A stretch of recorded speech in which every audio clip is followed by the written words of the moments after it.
Hi there, I'm Susan Caruso, the founder and director of Sunflower Creative Arts in Delray Beach, Florida, and you're listening to the Sunflower Bridge podcast, where we talk about being with children. And my name is Lindsay Mills. I'm the co-creator of Sunflower Bridge. Take a breath and smile with us. And exhale a little bit. Breathe it out. So I wanted to talk about homework. And specifically, whose homework is this anyway? That's the question of the hour. And, it really is our job as parents to sort of set the precedent when our children are really young. Hopefully, kids don't have homework in kindergarten and first grade and the early elementary years. But from our experience, it doesn't seem like that is the case, that there is homework from the get-go, and it can be stressful and all of those things. And but in actuality, first of all, whose homework is it? It's not the parents' homework. It's not your homework. You already did your homework. And I almost guarantee, well, I don't know. We would have to have a discussion about it.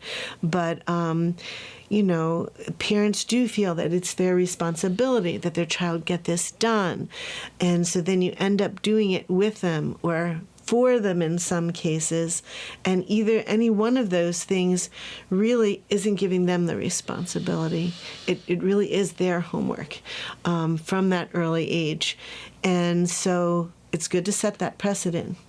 And for there to be, I think, a clear line between what is expected of you and what is more of a choice. And I think, as you were saying, it is that homework is getting assigned earlier and earlier. And I know kindergartners who have laptops, who are assigned laptops on the first day of school. And I think it's wonderful for there to be tech literacy taught from an early age, of course. What I think Sunflower broadly tries to fight against a little is that the homework becomes the whole point. Whereas I grew up in a time where there was recess, where there was homework, but there was equal importance put on outside time and the time to be with your family, to go and play, to have your own time, not continue to do school at home. To be creative. And as we were discussing in the last episode, just to be alone and do nothing. Sometimes that is really what is called for after a long day of school. And so it can be a little tricky to nail down your role as a caregiver in this situation. The homework is given at school. Your child brings it home. Is it your role to make sure they get it done, even if they don't understand it, and so you do it, the worksheet, and then send them to school with it the next day? Or does that kind of hit you wrong? Yeah, so it is kind of a family choice, and you may be going to a school that feels the same as you do about homework, and doesn't give a lot of homework. But even public schools and private schools where, you can make your feelings known, or you can let a teacher know, especially in the early grades, say, look, I know it might be, you might feel like my child needs to do homework. You're assigning this much homework to everyone. I personally, I don't really care about it. I feel like he does enough in school. You can let me know how they're doing. If he needs to do extra work to catch up or to be on par with the other kids. But to let them know, let the teacher know your feeling that, you know what, it's not an important thing to me. We really value our time at home. My child is at school from 8 till 2 or 3 every day. And so as far as I'm concerned, I'm not pushing it. It's not an important thing for me for my child to have homework and to keep doing schoolwork in kindergarten, first grade, second grade, or whatever you decide. And we've had lots of parents that have advocated for less homework or no homework or taken that kind of stance like, okay, I'll sign anything, I'll sign off on it. It's like, nope, we value our home time, we value our family time, and this is the only time that we get. And so homework is not that important to me. So having a voice, advocate for your child. Sometimes that works, and you may find other parents that feel the same. Mm-hmm. But if we get back to the idea of, even at any age, homework, for them to do it themselves rather than you do it for them. There's the old. There's probably memes about it, the science fair projects that, that the parent is the one that has all the, is very involved in it and has created lots of aspects of it. And so it's just not the child's thing at all. And when that is the result of an assignment, if that's really commonly occurring, then it just rings the alarm in my mind that, this is above the level of what should be expected developmentally. There are these red flags that come up about, well, if I feel the need to step in because my child can't handle this level of work, then there's a mismatch. And rather than saying, well, they need to fit in and go forward and we're just going to press on in this situation, you're preventing the learning from happening because you're coming in to do the mental burden of the assignment. Yeah, I think, too, in some schools, they kind of stopped doing those things because it was so stressful and the parents were getting so involved and the kids weren't learning. It was like, why are we doing this? So to ask themselves, why are we doing this? We're not reaching that objective when parents are doing it, or if kids just throw whatever together. It's not a fun thing anymore. It shouldn't be a competition or anything like that.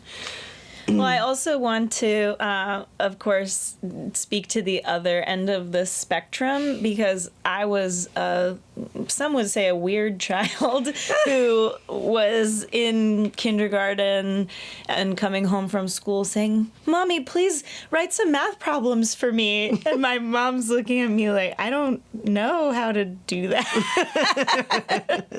Ask your dad."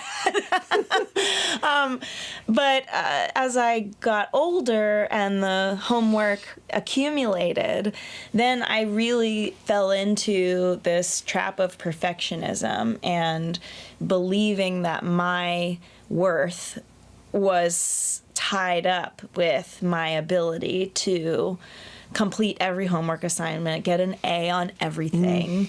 And I could do it, but only by really stressing myself out. And I remember it would be 10 o'clock on a school night when I was in, 5th grade, 6th grade. Yeah, I was going to ask you. So this, as early as 5th and 6th grade. Yeah. This isn't a high school kid. Right, where I was having such anxiety that I needed to finish my homework because it was due the next day, that I was staying up past the time when a growing kid should be awake, and my mom had to be the one to say, "Lindsay, what would happen if you just didn't finish it?" would the world end? And I really am so thankful that she was that person for me, who then when I got to high school, it was worse. And she would say, hey, why don't you take a mental health day? She was the one to step in a lot of the time to say, you're really pushing yourself. You're going to make yourself sick. And this isn't the way. You don't have to do this. So that's the other side of the pressures that children are under in this generation. Yeah, definitely. And so it's and too, I think that probably families get to decide what, how they feel about it. There isn't a totally right or a totally wrong way. And every child is different and learns differently and has different motivations. Yeah. And so the other thing, like just some little strategies. My kids, they're boys, male-brained people. They would do their homework as like on the way home from school. My youngest took a train to and from school, and he just did his homework on the train. And my oldest son did it like in the study sessions at school, or did it right as soon and just got it done and handed it in. We never had any hassles about homework. I just made it their responsibility from the very beginning. And they both went all the way through school and graduated and did fine, and were both, good students. But it never was an issue for us. So that's that, and that was my household, how I handled things. And of course it was 100 years ago, so there was lots less homework than there is now for kids. But so you get to decide as a family what are the important things, and your child too. Do they need support? Like Lindsay needed the support to chill out about it because of her perfectionism. And I think that a lot of kids are like that, and they want to rise to the occasion for their teachers, for their school, to be competitive and have the best grades and all of that kind of stuff. So it's not such a simple thing, like you say, whose homework is it anyway, Yeah. It's not such a simple topic. So of course, unfortunately, you have to start dealing with it at a really early age. I don't know of preschools that are giving homework at this point. We can hope that doesn't happen ever, but having your experience now in my head, I'm thinking of how you made it their responsibility, in that it was up to them to take care of their homework before going on to do whatever they pleased. But that's the empowerment of it, that you made it clear that if you do X, then you get Y. And that was just the way we rolled. It was like they weren't doing homework at home. Sometimes they would do papers or things like that when they got older. But they didn't always love it. No, definitely not. And sometimes I'm sure it was very not done in the best possible way, but it was done. But they valued their time at home, and we always had dinner together. We always did. We cooked together. We always had dinner together. So, and that's one of the highest indicators of success in later life, right? Academically and emotionally, all of the different ways. So to value that, and they both, they did their own thing. I mean, Stephen really valued just going out in the back into the canal with his buddies, and would come in muddy and sometimes with leeches on their legs. Oh my gosh. It was like the first time I saw that kind of thing. Wow. So they wanted to have time to themselves, and so they got it done. What we really try to keep in the forefront of our minds at Sunflower always is that that's how we learn. We learn through play. We do not learn through rote memorization. We might be able to impress the crowd with a a memorized long form poem or something that you had as a homework assignment.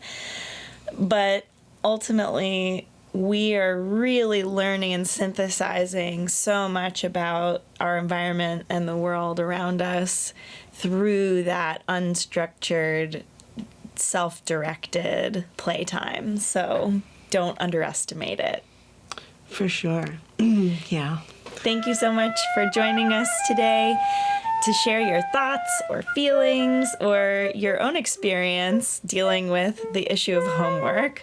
You can send us an email at lindsay@sunflowercreativearts.org, or you can find us on Instagram at sunflowercreativearts. The Sunflower Bridge podcast is kindly sponsored by Schweitzer Musical Productions.